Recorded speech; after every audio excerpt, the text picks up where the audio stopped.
Graça e paz, pessoal. Pastor Gilson Soares, da Igreja Boas Novas em Guarabira, Paraíba, passando aqui para trazer as preleções de John G. Leake em seu seminário de cura sobre o domínio do homem sobre os demônios, doenças e morte. O tema de hoje tem como título O Valor de uma Aliança com Deus. Você que está passando pelo nosso canal agora, se inscreva em nosso canal. Dê o seu like, diga de onde você está nos acompanhando, deixe o seu testemunho muito importante para fortalecer a fé de outras pessoas. Ative o sininho para receber mais notificações e abençoe esse canal com qualquer valor que Deus colocar no seu coração. Na descrição tem como fazer isso, através da chave Pix e através do número da conta. Que Deus abençoe você ricamente, em nome de Jesus. Vamos então para a mensagem de hoje nas palavras de John G. Leake, o valor de uma aliança com Deus. Eu quero apresentar a você alguns dos fatos nas Escrituras que mostram o valor de uma aliança com Deus. Eu devo usar como meu assunto Êxodo capítulo 15, versículo 26. Deus chama seu povo para um relacionamento especial com Ele mesmo. Deus se compromete por uma aliança, e uma aliança é mais do que um contrato. Um contrato é um acordo entre duas partes. Uma aliança é muito mais. Por exemplo, o estado da Carolina do Sul não concede divórcio com base nisso. O casamento não é só um contrato legal no estado da Carolina do Sul, é uma aliança, um pacto. Eles explicam como uma aliança entre um homem e uma mulher, e que fizeram aliança com o Deus Todo-Poderoso de viver juntos como esposo e esposa. Mais tarde, o homem e a mulher podem mudar suas mentes e suas opiniões, mas a lei sustentada diante de Deus não pode ser mudada. Ele é o primeiro que fez a aliança. O homem e a mulher é a segunda parte. Uma parte sozinha não pode quebrar o acordo. A aliança deve ser desenvolvida por ambos. Deus é parte do pacto de cura, ou caso queira chamar de aliança. Meus amados, quero que você veja que Deus é uma parte do pacto de cura. É um arranjo eterno, eternamente vinculativo. Deus entrou em aliança com o homem quando os filhos de Israel foram formados em uma nação após a sua saída da terra do Egito.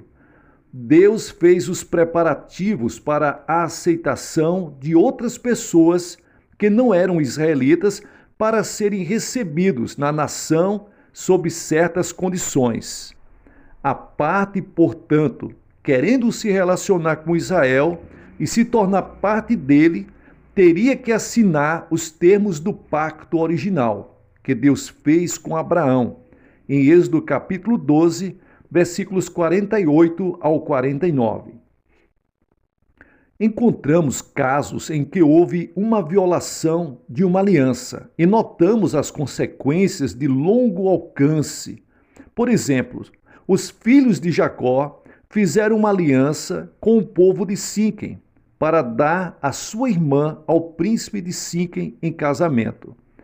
A aliança era selada pelo rito da circuncisão.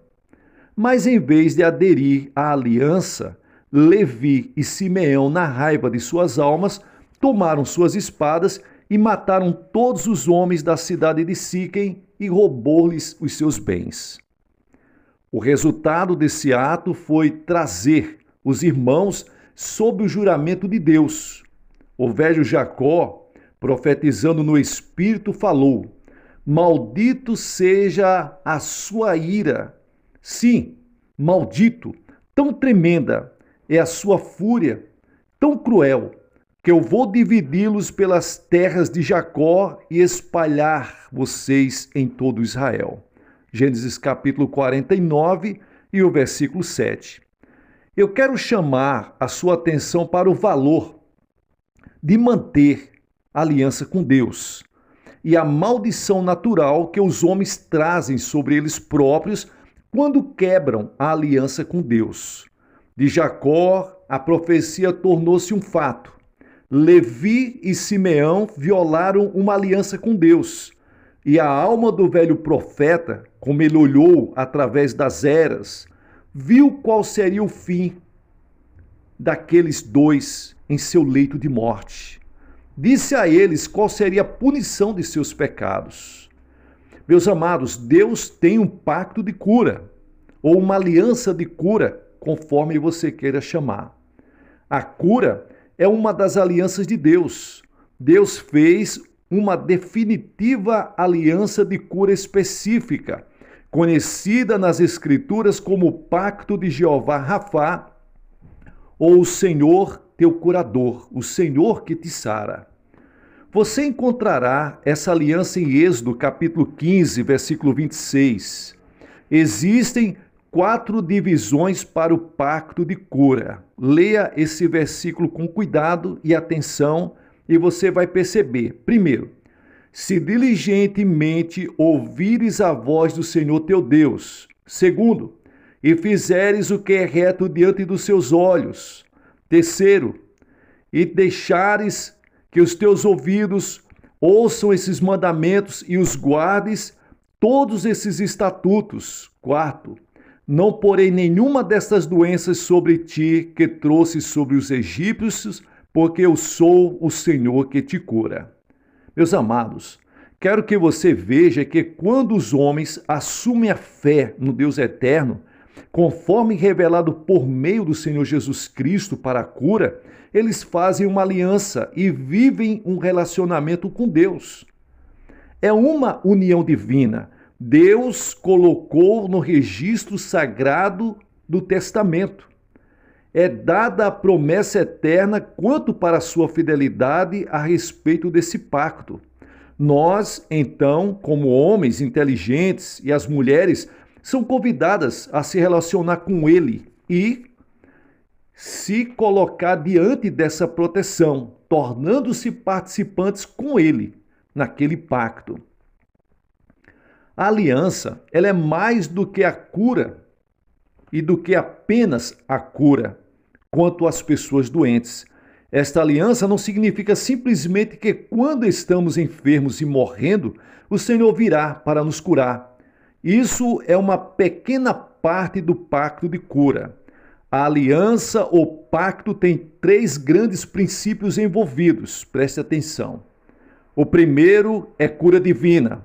A segunda é uma coisa maior do que a cura divina. É a saúde divina. Se Deus mantém sua família, ou sua cidade, ou sua nação na saúde divina, não há necessidade de cura divina. O terceiro é a vida divina. A vida divina é maior do que a saúde divina. A vida divina é aquela união da alma com Deus pela qual o recebedor torna-se participante de sua vida. Veja as palavras de Jesus. As palavras que eu vos digo são vida. O sábio diz que a palavra de Deus é saúde para os ossos. A própria vida de Deus faz morada em você e emana de você. Agora estão envolvidos os 3 princípios básicos que se desdobram e trazem todo o assunto da cura.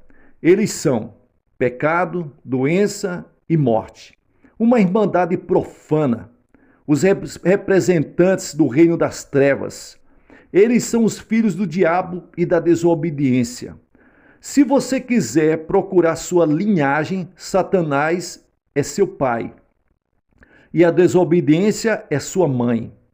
Através dessa união, pecado e doença, a morte nasce. A morte só nasceu na desobediência e no pecado de Adão e Eva. Todos os 3 são declarados especificamente pela palavra de Deus como sendo os inimigos de Deus. Deus odeia o pecado e Deus odeia igualmente as doenças, pois a doença é a morte, de uma forma lenta. O resultado final da redenção de Jesus é a destruição desses 3 inimigos de Deus. Este trio dos infernos é destruído através do poder glorioso de Jesus Cristo, que ele emanou na cruz do Calvário e na sua ressurreição e na sua ascensão em glória, sentando-se à direita de Deus nos céus. Todo mundo cristão está claro neste assunto e neste ponto, que Jesus veio para redimir o mundo do pecado. Eles podem contestar seus métodos, mas em princípios gerais, eles acreditam que Jesus Cristo é o redentor do pecado. Jesus aniquilou o poder e a força do pecado. Ora, o aguilhão da morte é o pecado. O mundo cristão não concorda que ele é o redentor da doença. A igreja concordou com essa realidade em seu início. Nos primeiros séculos da história da igreja, não havia nenhum outro método de cura conhecido entre os cristãos, exceto a cura pela fé no Senhor Jesus Cristo.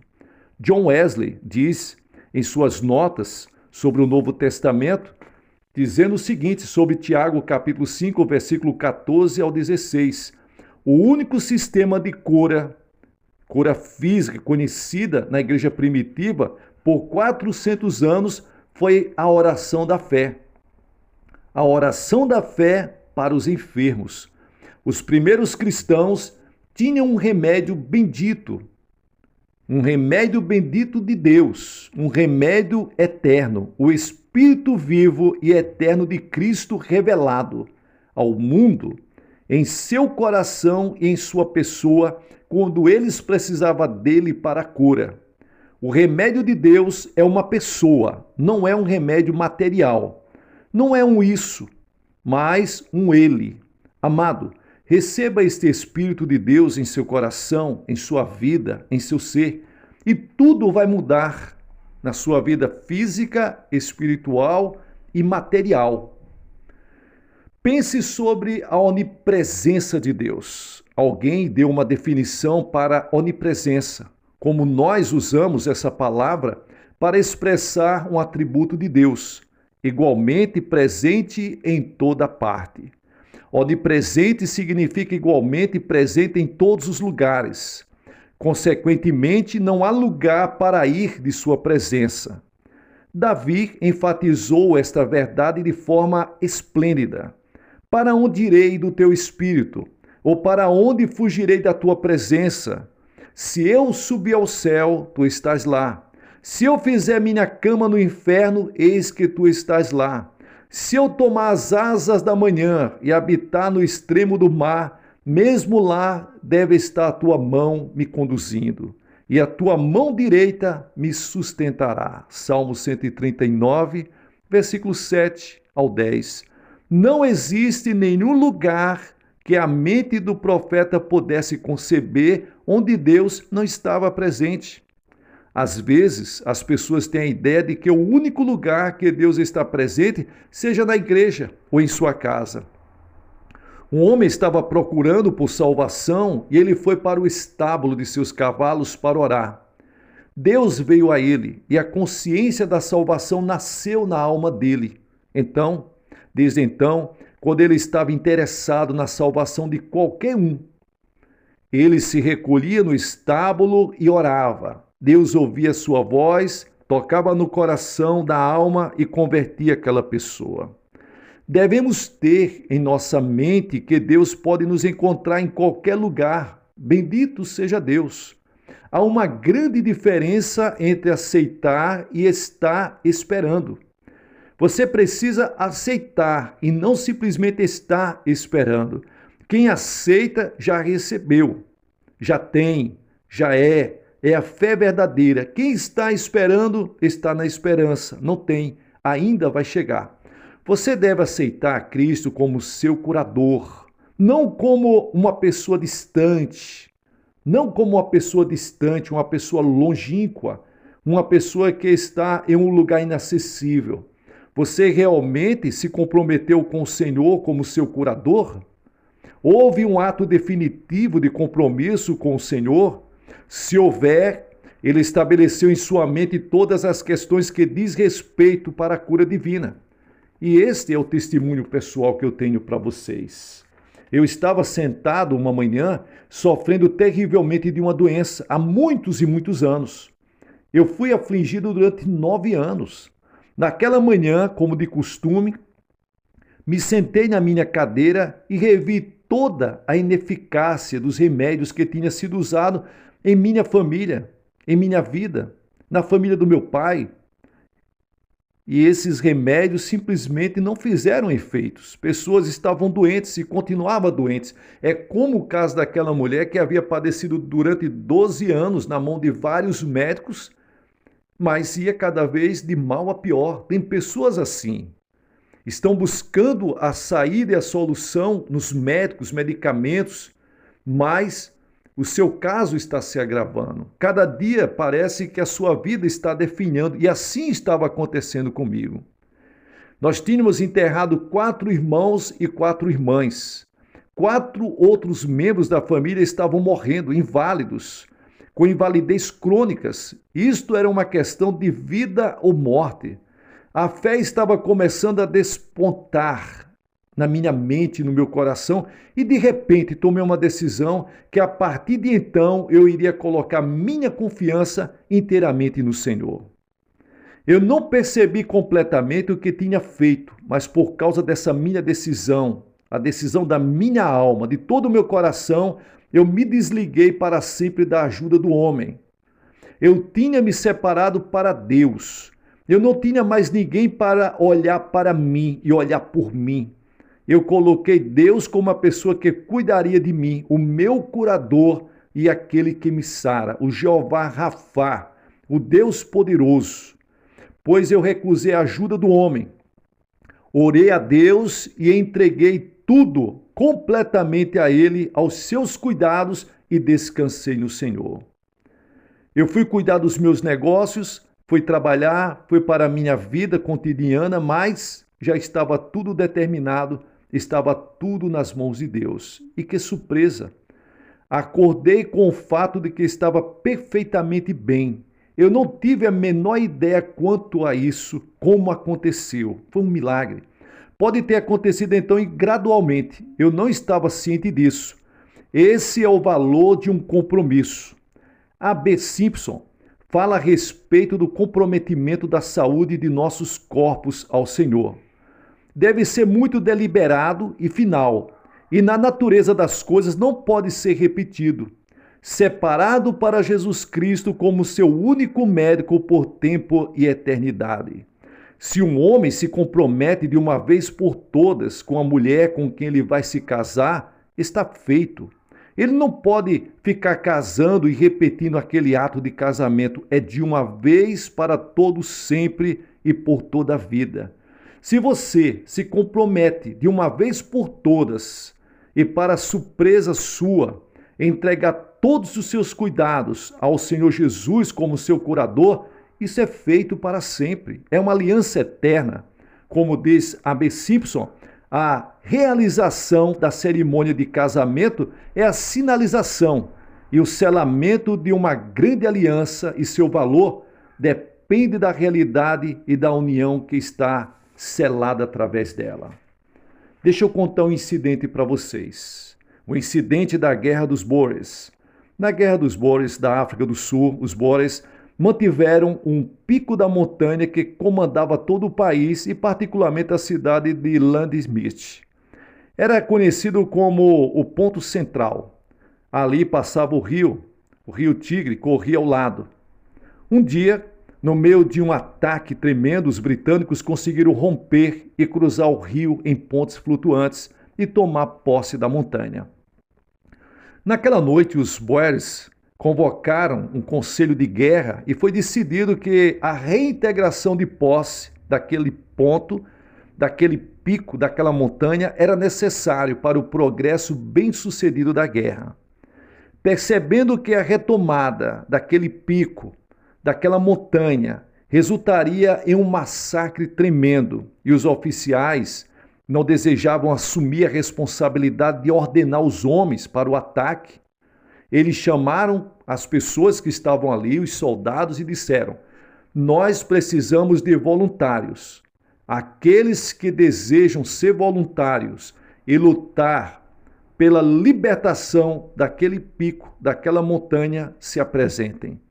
A palavra foi passada adiante e aqueles que desejavam ser voluntários saíram e pegaram seus rifles um por um. Eles estavam se comprometendo com a vida e a morte. De manhã, quando o sol nasceu, os boeres estavam em posse da montanha, mas 2 de cada 3 que se apresentaram estavam mortos. E os britânicos, todos eles estavam mortos. Os homens foram para a guerra e fizeram isso por causa de uma guerra, por causa de uma montanha. Significa algo comprometer-se com as coisas deste mundo. Ora, se significa algo se comprometer com as coisas deste mundo, imagina se comprometer com as coisas do mundo além, se comprometer com o reino de Deus e com a obra de Deus. Deve significar tanto e muito mais para definitivamente comprometer-se com o Senhor Jesus Cristo. O ato definitivo de receber e aceitar e se colocar em compromisso com o Senhor deve ser muito solene e deliberado. E pela graça de Deus estou tentando trazer aos seus corações esta esplêndida verdade. Se você tem brincado com o assunto de cura e experimentar em Deus quem Ele realmente é, você vai ver que Deus ele está pronto a honrar a sua fé através da pessoa gloriosa de Jesus Cristo, aquele que cura, o Jeová Rafá, da nossa provisão de saúde para os nossos corpos, mentes, alma e espírito. Sim, o Senhor honrará a fé. Jesus Cristo é o curador para todos sempre e eternamente. Então você se colocou no terreno da bênção. Você se colocou onde o Senhor se encontra com você, ou melhor, você se encontra com o Senhor. Sempre será assim. Deus tem chamado você através da obra regenerativa do Espírito Santo que trouxe uma nova vida, uma nova pessoa no homem interior. Você nasceu de novo e por isso você está no patamar. Você está na posição sentado nas mansões celestiais em Cristo Jesus, Efésios capítulo 2. Todas as coisas e tudo o mais está debaixo dos seus pés, dos pés da igreja. Você tem o domínio sobre a morte, o inferno, o diabo e as doenças. Que Deus abençoe você em nome de Jesus. Quero fazer uma ressalva aqui para você que está ouvindo esse seminário de curas. Escute várias e várias vezes, preste atenção, entenda que você que é de Deus, você tem uma aliança e através dessa aliança, desse pacto, tudo é possível ao que crê. Então escute várias e várias vezes, preste atenção, você que está doente, enfermo, sentindo dores, você pode ser curado pelo poder da palavra de Deus, quando você entender essa verdade. E você que deseja ser usado por Deus para curar os enfermos, para libertar os cativos e ganhar almas para Jesus, você pode ter êxito. Preste atenção nessa mensagem e escute várias e várias vezes. Deus te abençoe, sucesso na sua caminhada.